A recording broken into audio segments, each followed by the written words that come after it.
One day for lunch at the Condado Vanderbilt Resort in San Juan, Puerto Rico, I decided to try the restaurant's lone Latin American themed restaurant, this one called Tacos and Tequila,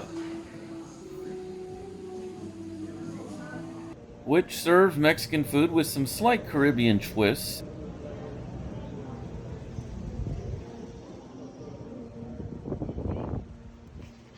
And also, as the name implies, it boasts a tequila dominated drink menu.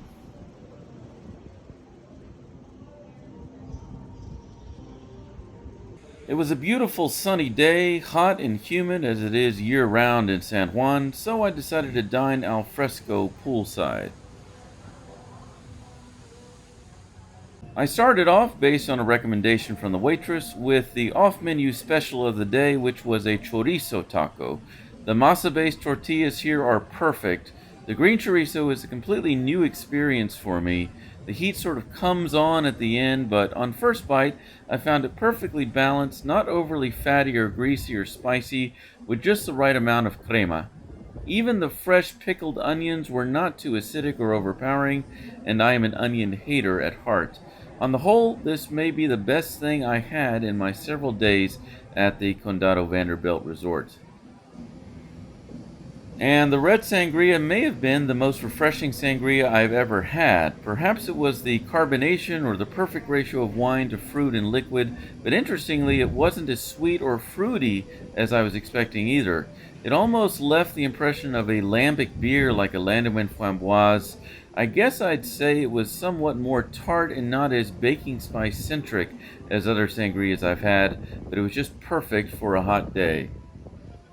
For my second and last course, I ordered a round of fish tacos, partially again based on waitress recommendation, but also because this might be the only fish I will consume on this trip to the island.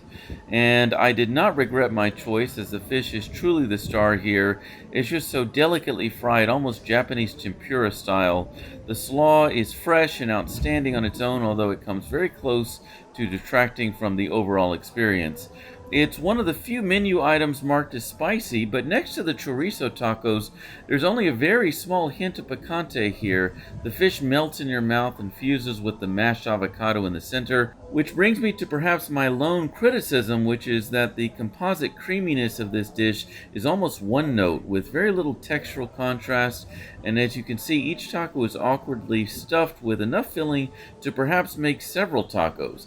But like everything else, it's so fresh and well made, any flaws are soon forgotten or drowned in alcohol. Speaking of which, I had to try the tequila colada, which was a bit jarring at first given that we're in Puerto Rico, where rum is king, and pina coladas, which were actually invented right here in San Juan, are of course traditionally rum-based. But here at Tacos and Tequila, tequila is king, and I felt the tequila really complemented the creamy coconut, and if I'm being honest, whether this qualifies as a true pina colada or not, it may be the best I've had in my several trips to Puerto Rico over the years. It's simple but high quality and so rich and coconut forward with less of the piña on board. Even the cinnamon crusted rim is a very nice touch and far from just decorative, as it truly enhances the drink.